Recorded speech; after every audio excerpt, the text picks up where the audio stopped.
Assalamualaikum warahmatullahi wabarakatuh. Waalaikumsalam warahmatullahi wabarakatuh. Apa kabarnya anak-anak?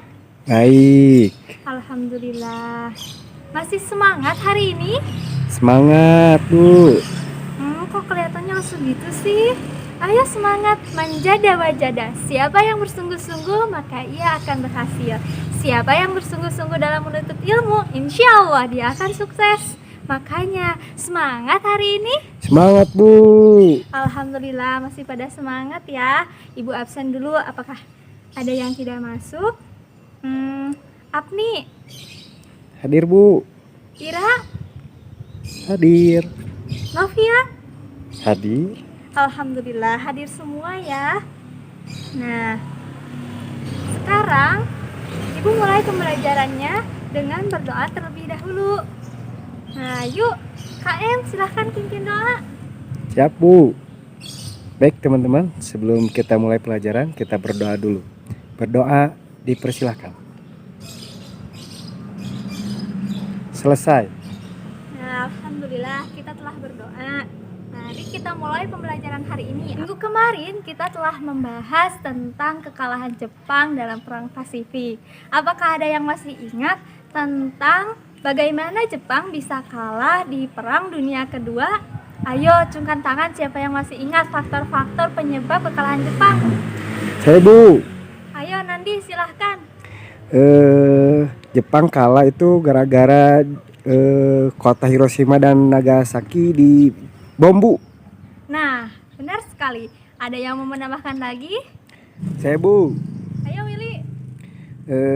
Kurangnya persenjataan Jepang Bu, jadi kalah oleh sekutu Bu. Nah, benar ya yang dikatakan kedua teman kalian. Jepang mengalami kekalahan di Perang Dunia Kedua atau Perang Pasifik karena banyak faktor. Salah satu faktornya adalah kurangnya persenjataan Jepang dibandingkan sekutu. Sekutu mempunyai banyak ilmuwan yang ahli di bidang pembuatan senjata militer, sehingga sekutu mempunyai persenjataan yang lebih modern di pihak modern untuk melawan Jepang, sehingga Jepang kalah dalam persenjataan. Yang kedua, Jepang harus mempertahankan negara kekuasaannya di luar dan di dalam negara Jepang itu sendiri. Tetapi banyak pemberontakan, bukan hanya di negara jajahannya, tetapi juga di negara Jepang itu sendiri terjadi pemberontakan oleh masyarakatnya. Nah, sampai puncaknya terjadi pengeboman Hiroshima dan Nagasaki. Kota ini merupakan kota yang sangat penting untuk Jepang karena kedua kota inilah banyak masyarakat Jepang yang tinggal di sana. Lalu kota ini juga pusat perekonomian Jepang. Hal ini membuat Jepang kolaps dan akhirnya menyerah pada sekutu pada tanggal 15 Agustus 1945. Hal inilah yang dimanfaatkan oleh para pendiri bangsa karena di Indonesia terjadi kekosongan kekuasaan akibat Jepang yang menyerah. Ini dimanfaatkan untuk memproklamasikan kemerdekaan Indonesia. Nah, kali ini Ibu akan menunjukkan sesuatu. Nah, ada yang tahu ini apa? Uang Bu. Ya, benar ini uang ya. Ini siapa kedua tokoh ini? Oh, itu Soekarno dan Muhammad Hatta Bu. Nah, benar sekali. Ibu mau bertanya apa yang terjadi kepada Soekarno dan Muhammad Hatta sesaat sebelum proklamasi dibacakan.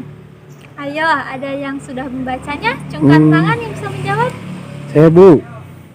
Nah, ayo nanti. Penculikan Soekarno oleh para pemuda Bu. Nah, benar sekali. Ada yang bisa menjelaskan detailnya? Lupa Bu. Lupa. Baiklah, kalau lupa Ibu akan menjelaskannya.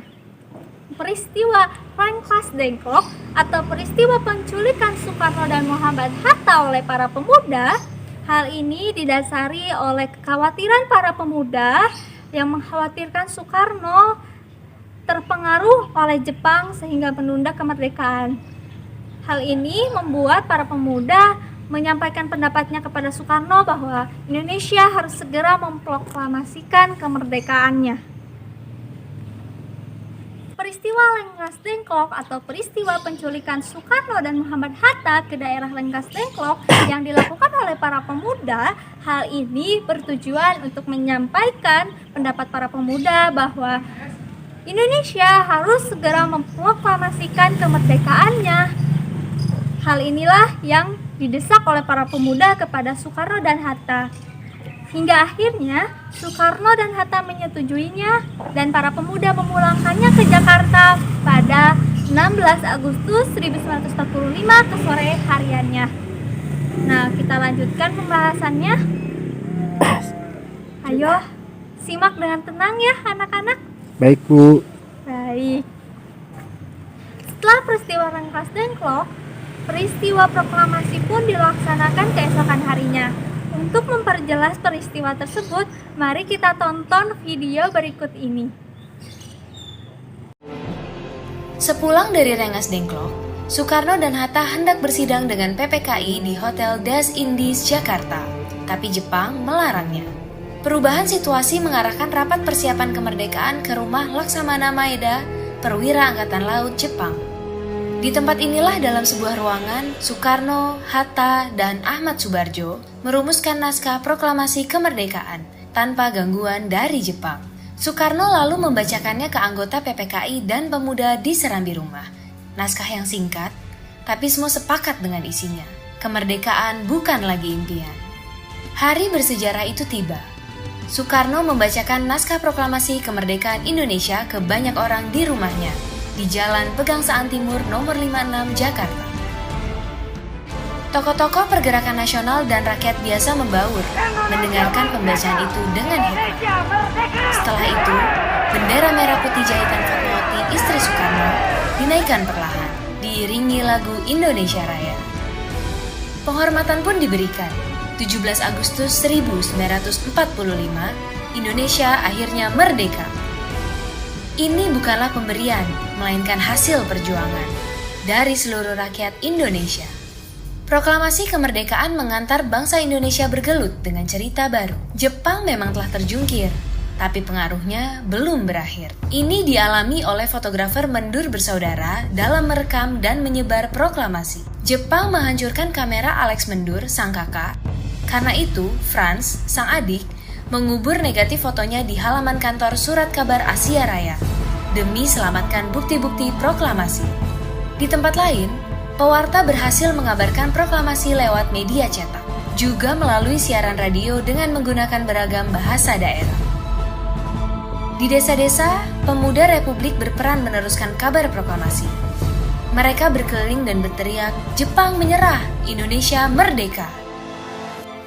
Akhirnya, tiap orang menjadi saksi Indonesia telah merdeka.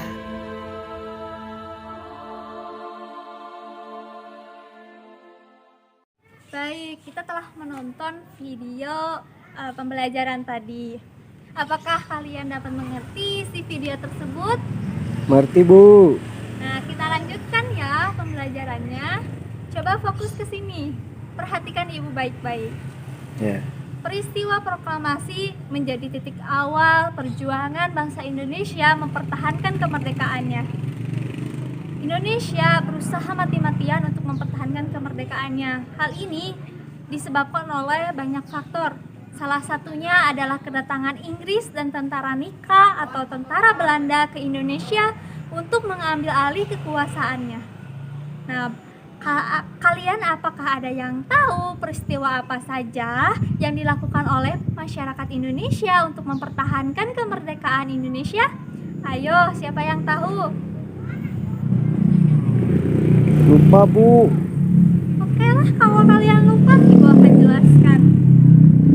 Peristiwa-peristiwa yang dilakukan masyarakat untuk mempertahankan kemerdekaan di Indonesia antara lain peristiwa Bandung Lautan Api, peristiwa 11 Maret, peristiwa pertempuran Medan Area, dan masih banyak peristiwa-peristiwa lain dalam rangka mempertahankan kemerdekaan. Nah, karena kalian tidak bisa menjawab pertanyaan Ibu akan memberikan tugas kepada kalian dikumpulkan minggu depan, yaitu mencari tentang Apa saja pertempuran-pertempuran yang dilakukan oleh masyarakat Indonesia dalam rangka mempertahankan kemerdekaan di Indonesia. Nah, baik, sudah bel ya. Alhamdulillah, kita akhiri pembelajaran hari ini dengan mengucapkan hamdalah. Alhamdulillahirabbil alamin. Sekian dari Ibu, mohon maaf apabila ada kesalahan. Wassalamualaikum warahmatullahi wabarakatuh.